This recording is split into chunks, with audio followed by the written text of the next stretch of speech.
प्यारे बच्चों, आज हम लोग इस वीडियो में प्राप्ति एवं भुगतान खाते के बारे में अध्ययन करेंगे। पिछले वीडियो में हमने नॉन ट्रेडिंग ऑर्गेनाइजेशन के संबंध में जाना था कि नॉन ट्रेडिंग ऑर्गेनाइजेशंस क्या होती हैं और उनके अंतर्गत कौन कौन से खाते बनाए जाते हैं, क्या विशेषताएं होती हैं। तो पिछले वीडियो में हमने देखा था कि नॉन ट्रेडिंग ऑर्गेनाइजेशन मुख्य रूप से 3 प्रकार के खाते बनाती हैं: received and payments accounts, income and expenditure accounts और बैलेंस शीट। तो आइए इस वीडियो में हम लोग रिसीव्ड एंड पेमेंट अकाउंट के बारे में अध्ययन करते हैं कि इसका फॉर्मेट कैसे बनाया जाएगा, इसका डेबिट पक्ष में क्या क्या रहेगा, कौन कौन से एंट्रीज रहेंगी और क्रेडिट पक्ष में कौन कौन सी एंट्रीज रहेंगी, इसके बारे में हम लोग अध्ययन करते हैं। तो सबसे पहले हम ऊपर लिखेंगे प्राप्ति एवं भुगतान खाता, रिसीव्ड एंड पेमेंट्स अकाउंट। और चूंकि ये एक निश्चित तिथि को बनाए जाते हैं,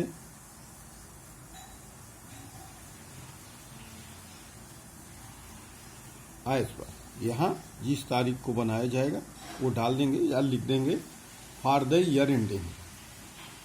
सर्वप्रथम यहाँ डेबिट साइड से शुरू करते हैं। तो यहाँ सबसे पहले हम बैलेंस बीडी, ये बैलेंस बीडी क्या है? ये पुराना बैलेंस है, ओपनिंग बैलेंस इसको बोलते हैं। वो ओपनिंग बैलेंस में क्या रहेगा? पिछला कैश और cash at bank, cash in hand और कैश एट बैंक, यानी जो आगत प्राप्तियां होंगी वो यहाँ पे शो करी जाएंगी। फिर इसमें क्या दिखाएंगे? इसमें दिखाएंगे विभिन्न तरह के और प्राप्तियां, कहां से आपको क्या मिल रहा है। क्योंकि ये रिसीव्ड है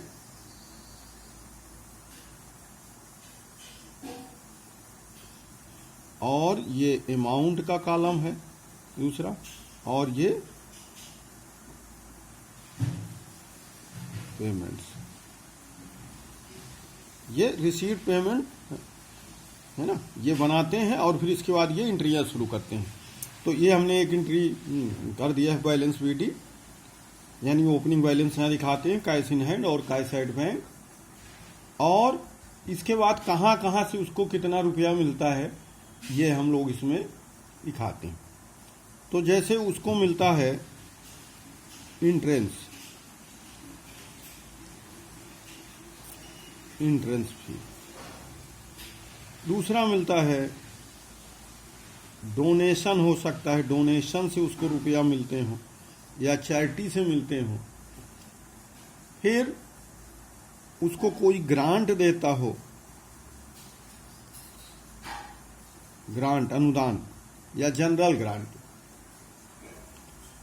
इसके अलावा उसको रेंट मिलता हो, रेंट रिसीव्ड, मिलने वाला rent.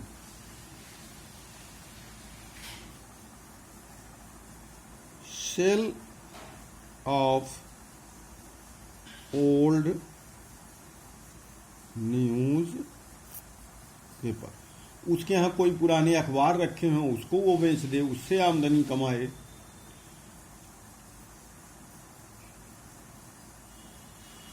Dividends,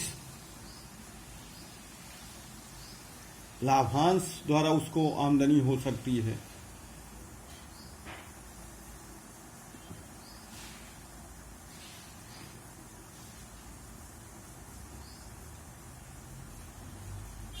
income from lecture,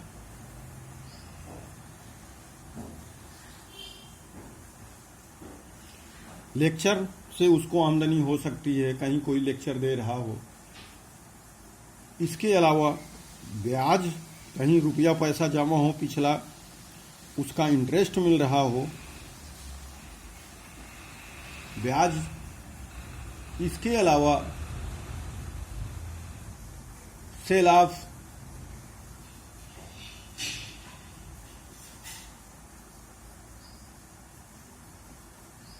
old assets, जैसे पुरानी कुर्सी मेज या और कोई सामान बचा हुआ है उसको वो बेच दें, उससे कुछ पैसे मिले, तो वो भी इसमें हम दिखाते हैं इनकम के रूप में। और इनकम फ्रॉम कॉन्सर्ट,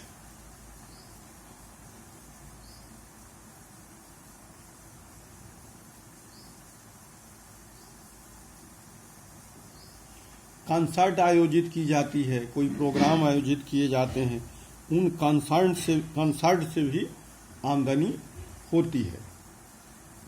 इसके अलावा लाइफ मेंबर,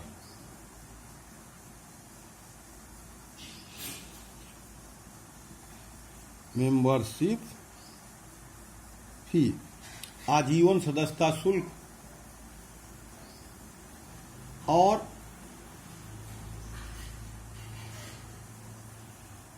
लीगेसी,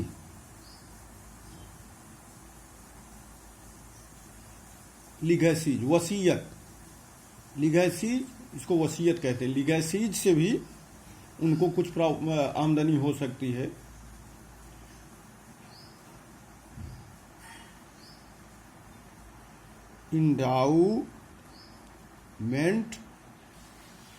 इंडाउमेंट फी, इंडाउमेंट फी से उसको कुछ मिल सकता है, और दूसरी जगहों से किसी विशेष कार्य के लिए उसे कुछ धन मिल सकता है। यानी रिसीव्ड साइड में, ये तो आप देख रहे हैं, रिसीव्ड साइड में हमने वो सारी मिलने वाली यानी आमदनी जो उसको मिल रहे हैं, कहीं से कोई फीस मिल जाए, ग्रांट मिल जाए, लाभांश मिल जाए, ब्याज मिल जाए, या ओल्ड न्यूज़पेपर बेच करके उसको कुछ आमदनी हो जाए, तो यानी इस रिसीव्ड साइड में वो सारी आमदनियां या प्राप्तियां लिखते हैं जो उस संस्था को वो प्राप्त होती है। तो यानी डेबिट साइड में हमारा रिसीव्ड है ये, और इधर हम सारी प्राप्तियां लिखते हैं। अब आइए पेमेंट साइड क्या क्या दिखाया जाएगा, इसको भी देख लेते हैं। तो जैसे इधर आपने रिसीव्ड साइड दिखाया है, बाई बैलेंस बीडी, वो टू बैलेंस बीडी, इसी तरह से बाई साइड में बाई बैलेंस बीडी है ना, इसमें बैंक ओवरड्राफ्ट हो सकता है पिछला, या और कोई कर्ज हो सकता है। फिर भाई अगर संस्था सैलरी वगैरह या वेजेस देती है तो उसको दिखाएंगे। अगर संस्था के काम के लिए कोई कमरा, कोई हॉल या कोई और सामग्री ली गई है किराए पे, तो उसको दिखाया जाएगा, रेंट। फिर पोस्टेज एंड टेलीग्राम, अगर डाक वगैरह के लिए कोई टिकट वगैरह मंगाया गया या डाक खाने में किसी को कोई लेटर ड्राफ्ट किया गया है, उसका खर्चा यहाँ दिखाया जाएगा। बाई एडवर्टीजमेंट,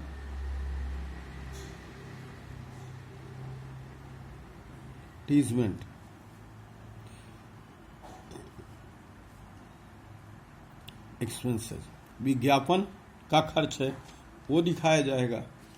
इसके अलावा मेंटेनेंस है, ऑडिट है, अंकेक्षण फी,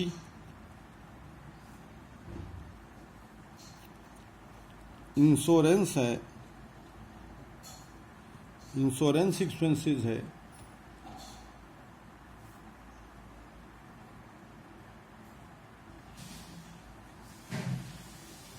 इंटरटेनमेंट है,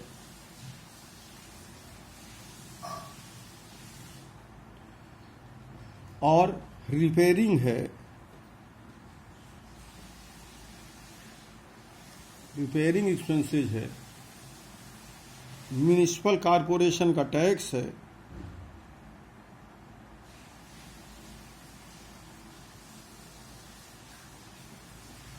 नगर निगम का अगर कोई टैक्स वगैरह चुकाया जाता है वो है, अगर गार्डनिंग हो रही हो, वहाँ गार्डनिंग माली का खर्चा है, वो भी यहीं दिखाएंगे हम लोग, माली का खर्चा, और तमाम तरह के खर्चे होते हैं जिसे हम लोग मिसलिनियस एक्सपेंसेस के नाम से जानते हैं, उसको भी यहाँ दिखाएंगे। इसके अलावा अगर बुक खरीद रहे हैं,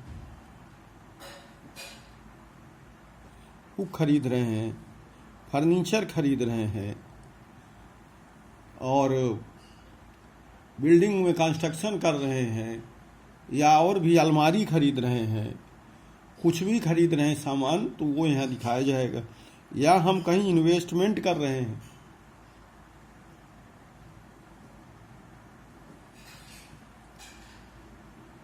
या लोन लिया हुआ है हमने, ठीक है ना। अगर आप लोन लेंगे तो इधर आएगा, और अगर लोन देंगे तो इधर आएगा।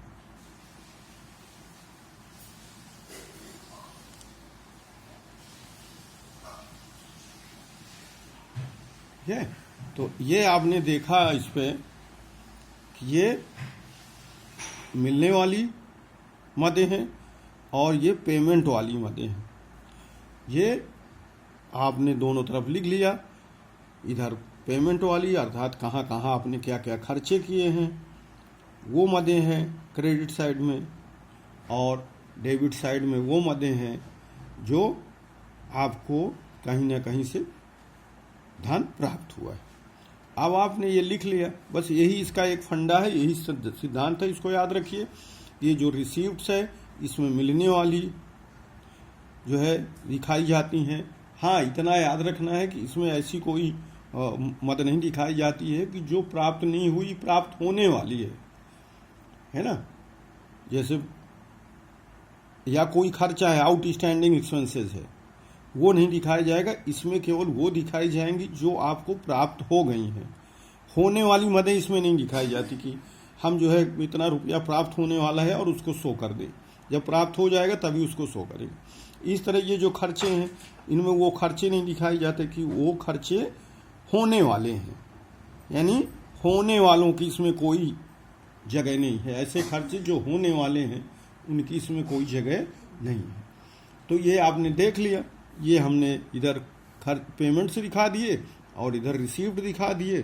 अब ये एक लाइन खींचेंगे लंबी सी, ये हमने एक लाइन यहां से यहां तक ये खींच दिया। ये थोड़ा जगह छोड़ देंगे क्योंकि हमें इसमें अभी कुछ लिखना पड़ेगा। अब इधर पेमेंट वाला अमाउंट जोड़ दिए और इधर रिसीव्ड वाला अमाउंट जोड़ दिए। इसमें हमेशा याद रखिए, नोट लगा लीजिए, बैलेंस किधर आएगा, बैलेंस आएगा रिसीव्ड साइड में, टू बैलेंस सीडी, ठीक है ना। बैलेंस सीडी इधर क्यों आएगा, हमेशा बैलेंस सीडी इधर ही आएगा। इधर क्यों ऐसा होता है, क्योंकि जितनी रकम आपको प्राप्त हुई है उससे ज्यादा खर्चा नहीं कर सकते, ठीक है। आपको इतनी रकम प्राप्त हुई है, इतना इधर खर्चा करेंगे। अगर होगा तो हमारा कुछ अमाउंट बढ़ जाएगा, यानी ये और ये बराबर हो सकते हैं। जितना आपको प्राप्ति हुई उतना खर्चा कर दिया, लेकिन प्राप्ति से ज्यादा आप खर्चा नहीं करेंगे। जितनी रकम प्राप्त होगी उतना ही इधर खर्चा दिखाएंगे, ठीक है ना। तो ये हमेशा याद रखिए कि जितनी रकम प्राप्त हो रही है अधिकतम उतनी ही रकम इधर खर्चा हो सकती है। अर्थात आप प्राप्ति से ज़्यादा खर्चा नहीं कर सकते। अगर 10 रुपया प्राप्त हुआ है तो 10 रुपया ही इधर खर्चा कर सकते हैं, यानी 10 से कम खर्चा करेंगे। ठीक है ना। तो बैलेंस सीडी इधर आती है तो इसको ओवरड्राफ्ट कहते हैं, और इधर बैलेंस सीडी को क्लोजिंग बैलेंस कहते हैं। तो हमेशा जो है बैलेंस ये आना चाहिए। इधर ये ओवरड्राफ्ट नहीं आएगा जल्दी, ओवरड्राफ्ट की नौबत नहीं आएगी, क्योंकि रकम आपको कम मिल रही तो आप ज़्यादा कैसे खर्च करेंगे। तो जितनी रकम है उससे कम तो आप खर्च कर सकते हैं या उतनी बराबर खर्च कर सकते हैं, लेकिन ज़्यादा रकम नहीं खर्च कर सकते। तो याद रखिए कि ये एक नोट लगा लीजिए, there will be either of the two amounts, cash at bank और बैंक और ड्राफ्ट, नॉट बोथ। कहते दोनों नहीं आएंगे एक साथ में। ठीक है ना, या तो ड्राफ्ट आएगा या क्लोजिंग आएगा, वैसे क्लोजिंग ही आएगा ये। ठीक है ना। तो आज के लिए इतना ही पर्याप्त है, और नेक्स्ट वीडियो में हम और कुछ सीखेंगे। धन्यवाद।